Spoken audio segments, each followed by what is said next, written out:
seriously, if you haven't read Legendborn, what on earth are you doing with your life? Like, this is a genuine question. What are you doing?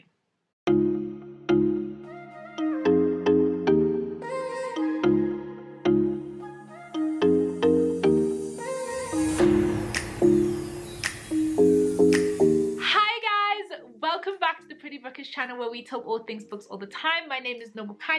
Welcome back if you are an OG, and welcome if this is your first time here. So this is a channel where we just basically talk about books. I tell you guys what I'm reading, I tell you guys what I'm excited about, and we really just have the space just to be complete book nerds.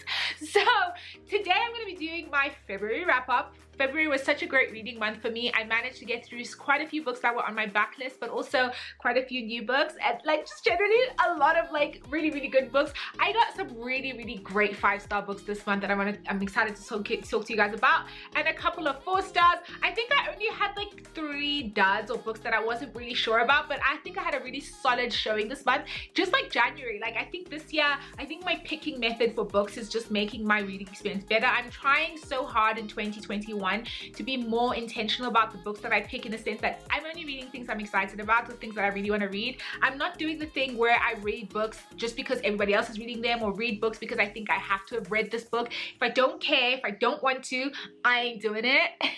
So yeah, so 2021 February wrap up. Let's get started. I'll show you guys, because quite a few books, so I don't want to take too long. So let's dive straight in and see what books I read this month. A little bit of admin before we start. Don't forget to subscribe to my channel. Follow me on Instagram on @PrettyXBookish. Like, comment, follow, share, all that fun stuff. You guys know the drill. Tell your mom to follow me. Tell your grandmother to subscribe to my channel. Tell everybody. I really want to grow this community as much as possible. So yeah, let's get started with my February wrap up. Okay guys, the first book, it wasn't the first book that I read, but it has to be the first book that I talk about, because I just, fam! Legendborn was so good. Guys, this book is so good. 5 out of 5, 10 out of 10. It's like Ray Bearer level good, and you guys know how I feel about Ray Bearer. So I am so hype about this book. I can't believe I waited so long to read this book. So basically, it's a black fantasy book that's kind of centered around King Arthur and the Knights of the Round Table. That is the basic premise of this book. So her name is Bree. So Bree's mom passes away, and then Bree goes to this university. It's very like Skull and Daggers, like secret society type thing, but the secret society is basically descendants and reincarnations of Arthur, King Arthur and the Knights of the Round Table. So basically, Bree wants to be a part of the society. She's trying to infiltrate it because she's trying to figure out if anything happened to her mom, and like if her mom was murdered, or if like there's anything sinister, because her mom just died in a car accident, and Bree obviously is grieving, and she doesn't want to like just believe that her mom just randomly died. So she's infiltrating this thing. So then there's this guy named Nick, and he's kind of like the big don in this society. He kind of abdicated, didn't really want to be a part of it, and then Bree kind of gets away to make him like bring her back in. So I don't want to talk about it more, because you guys really need to read this book, but it's so good. It's like 5 out of 5. So I got it in paperback. I literally just ordered the hardback because I wasn't sure. I don't know why I was so on the fence about this book. I didn't want to spend hardback money, so I think I'll probably sell this copy because I just got my hardback. It's on the way now. I just can't wait. Like, it's just this book is so good, guys. Really, please, 110%. Ray Bearer, perfection. Read it. Okay, so the next book, also fan-freaking-tastic. I think it was one of the last books I read this month. Guys, I finally read Illuminae. It is so good. Oh my goodness. I know I spoke about this book in a couple of like possibility piles previously, and when I bought it, and I was saying, guys, I really want to read this book. Then this month there was a random, I think it was like last weekend, where I was just like, I finished a book and I wasn't in the mood for anything like a straight narrative. So I was like, there's Illuminae. So this book is like a science fiction book, but it's written in the form of like redacted documents and emails and pictures and like diagrams and stuff. So it's not like your straight fiction narrative. It's not written like in straight prose, but it's so good, guys. Like, I'm so excited to read Gemini and Obsidio, which is book 2 and book 3. I thought it was an adventure. You were intrigued. It was a little bit of heartbreak, like people are dying everywhere. And like, so basically the story is about Katie and Ezra. These are 2 main characters. So they break up, but then like the day they break up, their planet that they live on is like basically infiltrated or whatever. So then like they end up having to run for their lives. They get on this spaceship, and then they're on these spaceships that are like trying to flee this kind of fleet of ships that's also trying to attack them.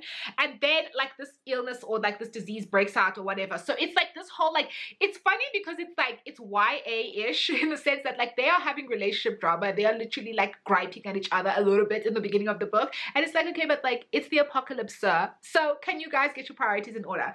So I just really like this book. I thought it was really fun, and just Aiden, that's what I'm gonna say. Also Aiden, just that word, if you know what I mean, you know what I mean. And once you read this book, you will know what I mean. So this book really, it was just such a fun ride. I really enjoyed myself with this one. The next book that I read earlier in the month was Alpha Night by Nalini Singh. I have finally read it. I have to say that this is book, I think, 4 in the Sai Changing Trinity version of the series. This is probably my favorite one of the 4 books in this new kind of like lay. This new like what's the word I'm looking for? This new spin-off. Wow, guys, it took me like 4 minutes to figure out the word. Is a spin-off. So it's basically a spin-off of the original series, and it's like, this is probably my favorite one. 5 out of 5. I absolutely loved it. I loved so in this book, Selenka is the alpha, so she's a female, so she's the alpha wolf, and then Ethan is like an arrow. And so I love it when like, and Ethan is like, arrows are like train killers, like they're badass, but like Selenka is a Russian wolf alpha, so she badasser. So I just love their dynamic. I love that they're both strong, and I love that, like, I love everything about this book, guys. It was so good. Nalini Singh really is so great because she really keeps pumping out great books, and it's so, it's like, I always wonder, like, how do writers who write a series that is like 10, 11, 12, 15 books into the series, how are you still managing it to make it fresh and make it new? And I think her character work is so good. Like Ethan, you just want to hug him, even though it's like he's this badass assassin, and like you just want to fist bump Selenka, like, yeah girl, get it. So yeah, I really love this book. It was really good, guys. By the way, Nalini Singh series, I can't say this enough, you guys need to read them. You need to read the Guild Hunter series, and also you need to read the Side Changing series. Like, you need to, like, I don't feel like I need to say this over and over again, but I'm gonna say it over and over again. You need to read them. Okay, anyway, back to the wrap up. The next book that I read this month was The Prophet by Robert Jones Jr. Man, the writing in this book is beautiful. I think I gave this book 4 or 4.5 stars on Instagram, on my Instagram review. Go on my Instagram page. I have a full review of this book. The writing was phenomenal. So this basically is a book about Samuel and Isaiah.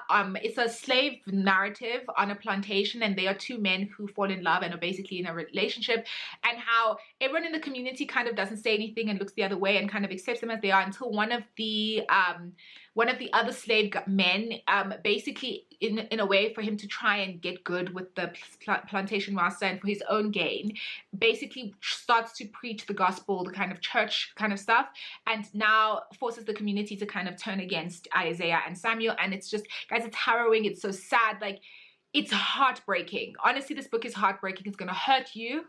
I really liked the way that the story, it's like a multi-perspective, so that was really nice. I do think though that some of the white characters got more space than I would have liked them to get. I wanted more Samuel and Isaiah. And remember when I spoke about the death of Vivek Orji, I said the same thing, that like, it's a beautiful book, but like Vivek himself, just like Samuel and Isaiah, they don't get the bulk of the narrative, which I just don't understand, which is why I didn't give this book 5 stars, because I was like, it's absolutely beautiful, but like, I just wanted more of them.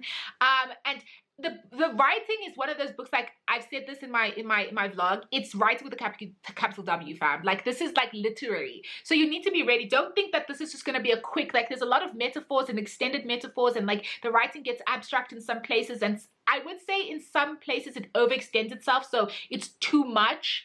But I think all in all, if you sit down with it, it's beautiful. I think it's just a beautiful story, and I really enjoyed The Prophets. Yeah. Another book, fam, that I finally read, guys, I think this book has been in like 6 possibility piles. I think this book has been in a possibility pile since I got it, and this is the first time that I can actually come and say I've actually read it. I finally read Rainfall by Paul Mendes.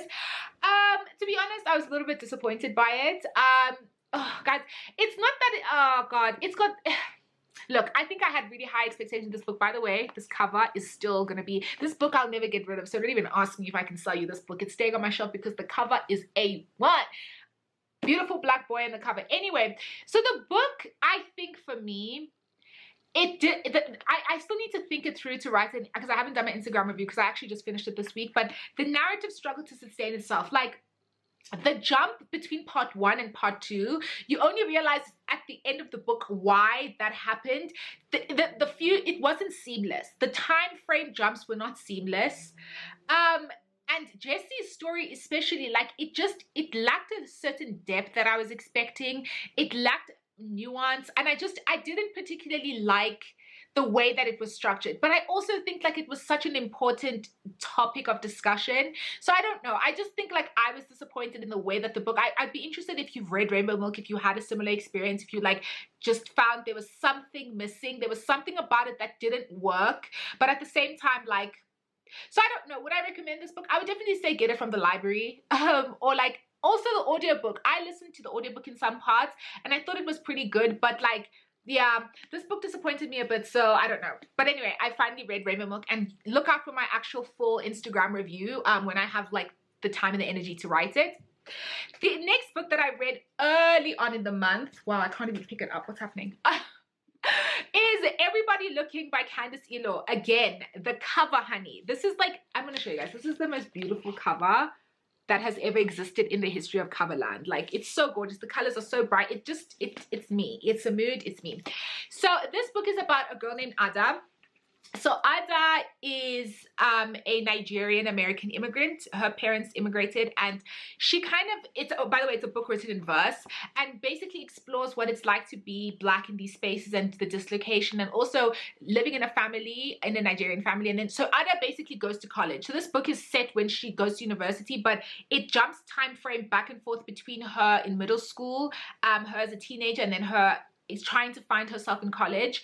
She gets there. Her dad wants her to obviously be an accountant. You know how Black parents be. Everything accountant, lawyer, doctor. If you're not going to be an accountant, a lawyer, or a doctor, they just like, fam, what you mean? Like, my dad's side eyed me heavy when I was like, I'm going to be an English major. He was just like, that sounds fun. But anyway, so Ada wants to be a dancer and she's trying to navigate the space, and I thought this book was beautiful as well. I've tabulated quite a bit of it. I thought it was a great book written in verse. If you are a fan of Elizabeth Acevedo, I think you're gonna really love this. And I also think, I hate to be like this is a Black girl's answer to, but I think, you know how I think specifically like how Latinx people feel about the Poet X, how they feel about Elizabeth Acevedo's book. I think Black people are going to feel, especially Black immigrants and Black immigrants in different spaces, and Black people who exist in white spaces, you're going to resonate with this book so much. But I think all people as well, and also the kind of mental health issues. I just think this book was really well done. So I can see why it won a Lambda Literary Award last year. So Everybody Looking, also very good. Guys, I told you I'm having like bar 1 or 2 great reading month. The next book that I also finished early on in the month, and you probably saw this in my previous vlog, that is like if you want to see one of my previous videos when I went to Mukaigai, this is Never Look Back by Lilian Rivera. I really enjoyed this book. It was more than I expected. It was a YA book that took a step further. So it's basically this book about Yuri and Fierce. Yuri is a girl who lived in Puerto Rico, and then when her dad left, she kind of was visited by a spirit, and the spirit has kind of stayed with her since then. And it's like this, it started off as like a best friendly, like invisible friend, her comfort to her in a tough time, and then it turned into this like super obsessive spirit that is like now obsessed with her, doesn't want to leave her alone. And I like how Lilian Rivera touches on, or actually explores, mental health issues within the Latinx community, also explores aspects of the occult and aspects of kind of spirituality and non-Western spirituality. I hate saying non-Western, but like, you know what I mean, spirituality and experiences with spirits and the other world and other worlds and other experiences of the supernatural outside of the standard like Judeo-Christian heaven and hell, demons, hashtag Jesus type thing. Do you know what I mean? So I really, really liked this book. I think it explored a number of really important themes. I really liked, the only thing I will say is that Fierce and Yuri's relationship, the speed with which it emerged from, hi, it's nice to meet you, to, hey, I love you, it was a lot. I was just like, what? But like, I mean, I guess that's just a YA. That's how it be. Everything happens at warp speed. But yeah, this is another book that I actually really, really enjoyed, and I'm so glad. And I also love the cover. I'm so glad I have it in hardback. The next book, I don't have nothing to say except no. No. Luster by Rainfall. No. That's what I'm gonna say. No. No, fam. It's a hell no from me. I've spoken about this book amply on Instagram. I don't have anything else to say. Yeah, no, it's a no from me across the board for that book. If you've read it, you know why, and that's it. The next book that I read that I was gifted by Osborne Books, thank you so much to Osborne Books for sending me this beautiful copy of the Gilded Words. I showed you guys this in my mini haul. Gilded Ones. I'm trying to give you guys a good angle of this cover because the lighting is just going weird in my room. But anyway, this cover is absolutely beautiful. It's one of my favorite covers. I just love all of this black girl magic happening on the cover. I gave the Gilded Ones like 3.5 stars. I thought it was good. I just think that what happened was I keep forgetting that this is a book one. When I finished it, I was like, okay, I have to give it a little bit of grace because it's a book one. And book ones tend to be a lot of setting up and not a lot of action. Like the action, the last 100 pages of this book, when the actual things start getting revealed, you're like, oh, what? You're like, no. You're like, what? You're like, oh, do you know what I mean? It gets so good, like the last 100 pages, but the first 250 pages, I struggled because it was just like, it's like a fantasy novel that's like set in the society that's hella patriarchal. Like women have to be completely covered. They can't do certain jobs. A woman seen walking around by herself is like beaten and stuff like that. It's like very Handmaid's Tale. So I like that it's like this comment on, it's like this really strong feminist YA fantasy. But it just starts getting really slow. It just starts getting really slow. So I will say that like, I know this is not a thing like people like to say to other people, like hang on until the end, because it's just like, okay, you're gonna waste it, but like really please hang on to the end. It gets really, really good. This book does actually get much better towards the end. And so yeah, the Gilded Ones, I would personally highly recommend, because I think book 2 is going to be spectacular.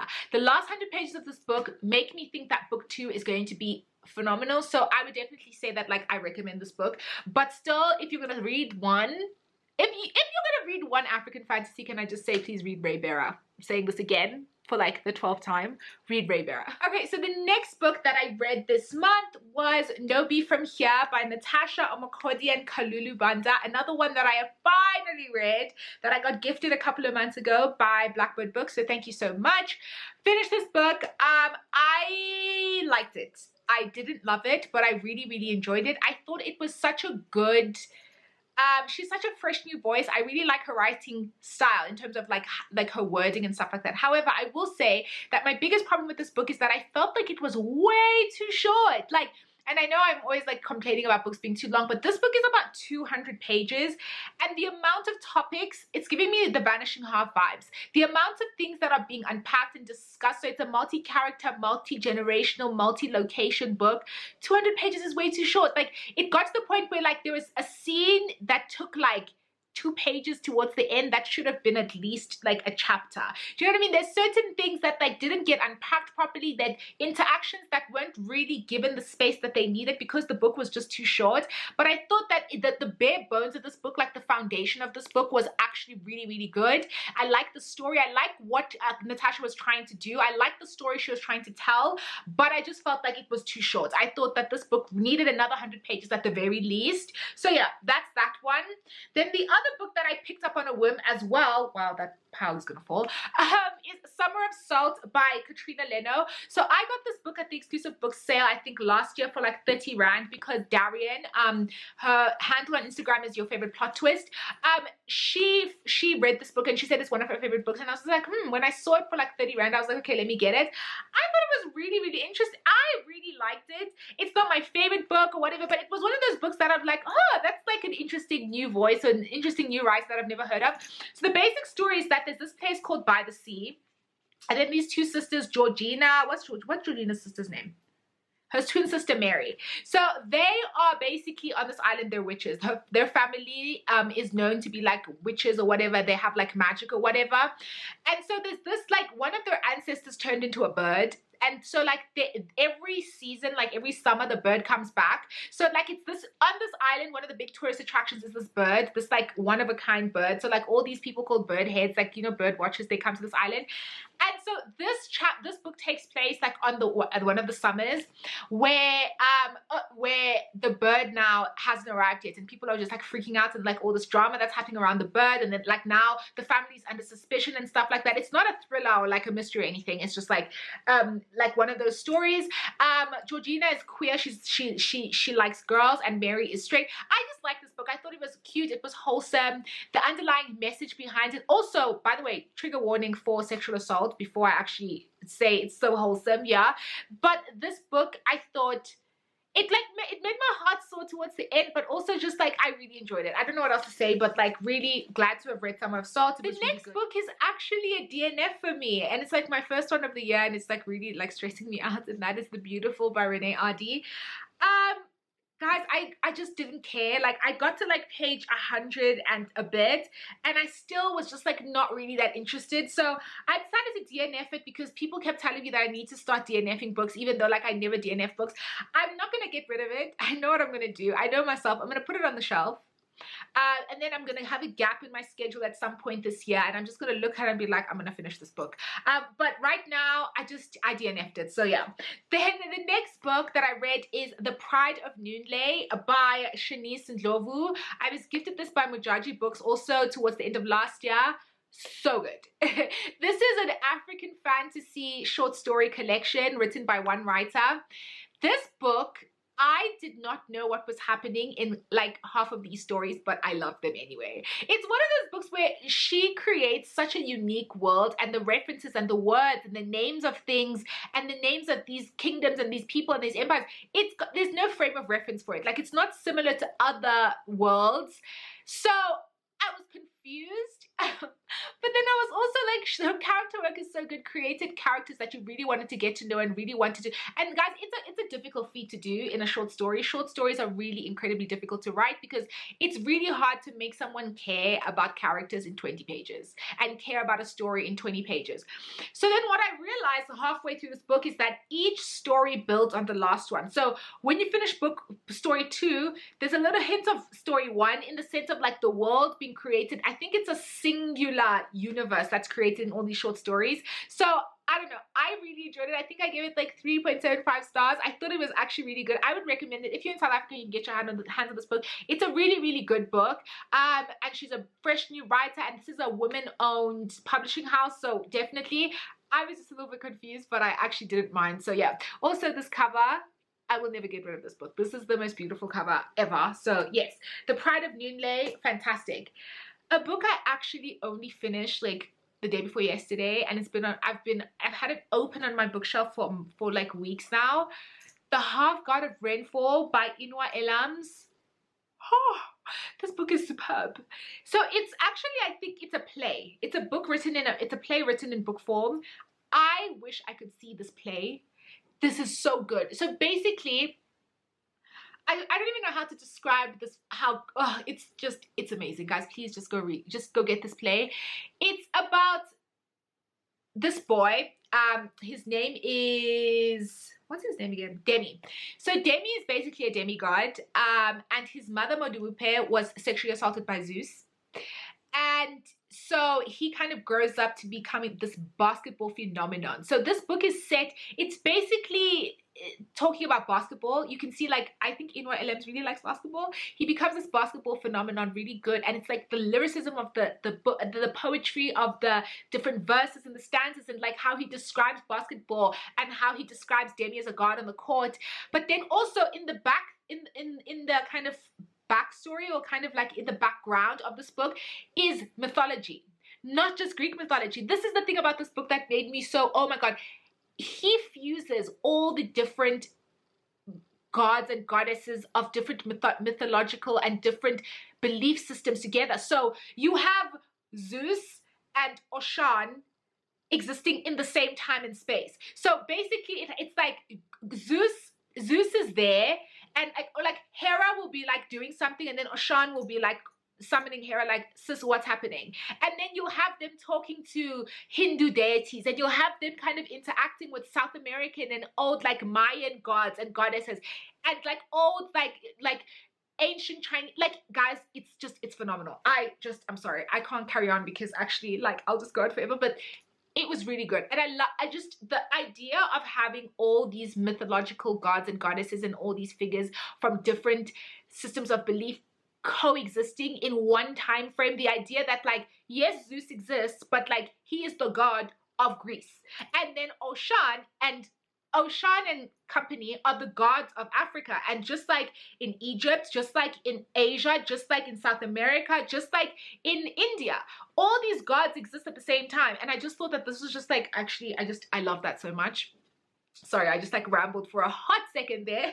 Then the other book that I read this month was We Are All Lost and Found by Helene Dunbar, a queer YA book set in the 1980s, I think, right around the time during the AIDS crisis. I think A Lot Like a Love Story is better. I didn't particularly like this book that much. I thought it was alright. Like, there's nothing about this book that I'm particularly wowed by, so I don't really have anything to say about it beyond that. So the last physical book that I read is one that I actually just read this weekend, and I'll probably upload my vlog at some point this week on reading it, and it was A Son of Wraith and Ruin. Look, I'm even matching. I loved it. I thought it was so good.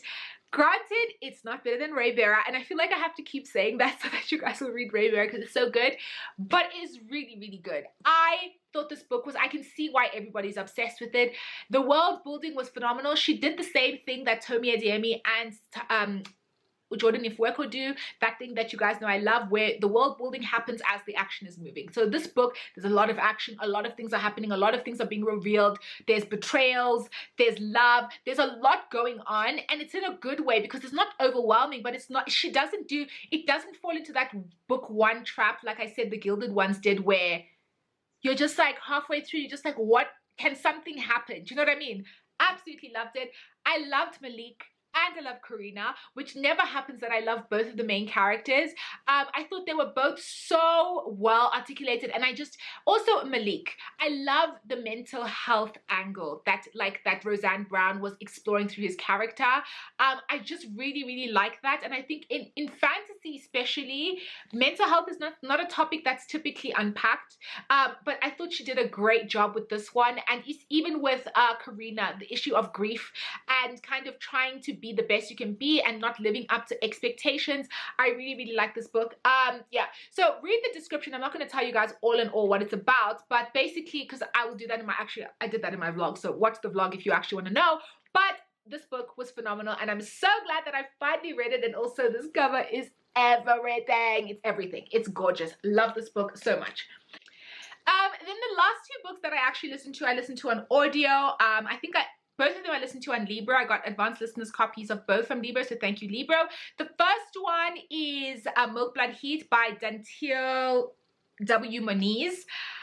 I really like these short stories, guys. Like, I've been having such a good run with short story collections lately. Like this and the Office of Historical Corrections, because I listened to both of them audio. I really enjoyed them, but this one, I really like it. Centers Black women. There's a lot of different topics discussed. The writing is phenomenal. I thought the stories were long enough. They were engaging. I really enjoyed this. So definitely, if you guys have a chance to get Milk Blood Heat, I definitely think it's a great book to get as well.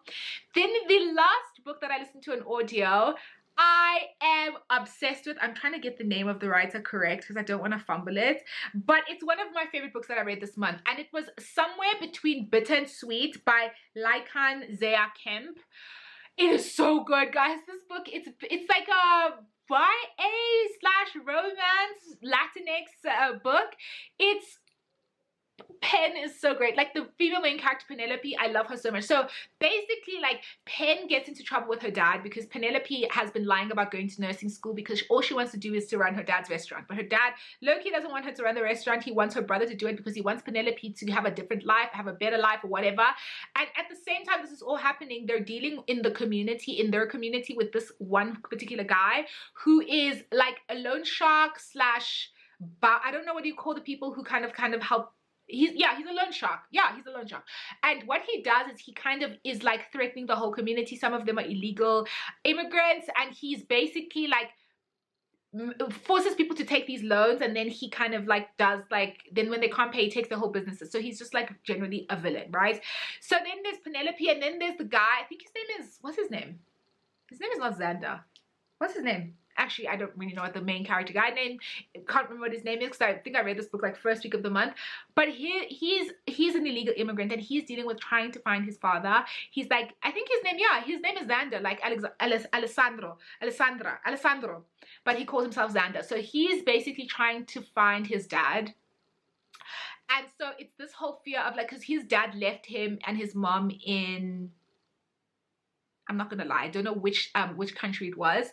He left them there, and then he moved to America to kind of work that whole thing, the immigrant experience, and then he kind of disappeared. So now he lives with his grandfather, and he's trying to find his dad, but his grandfather is like, why are you trying to find this guy? Obviously he doesn't want us, but his grandfather is so great, and he loves his grandson, and I think he just doesn't want him to be disappointed. So it's just, there's so many layers to the story, and I just thought the writing was superb. The audiobook, guys, is phenomenal. I think definitely if you like listen to the audiobook, I don't know about the physical book, although I think I am going to buy the physical book because I actually want to own it because I love this book so much. But the audiobook is phenomenal. So that is another book that I would highly recommend that I finish this month. Right, so that is the end of this very long video. There was a lot of books, some good, some bad, some absolutely phenomenal. As you guys know, this is what happens to me every month, but this month I think I had an unusual amount of really top shelf books. So yeah, so this is the end of this video. I hope you guys enjoyed it. Let me know in the comments if you guys liked any of these books, what you thought, if you had a different opinion, if you agree with me on any of these, especially Luster. Let me know if you hate this book as much as I do. So yeah, thank you so much for watching this video. Don't forget to subscribe to my channel, follow me on Instagram on @prettyxbookish, like, comment, follow, share, all the fun stuff. I hope you guys have a really good day. Thank you for watching this video. Bye.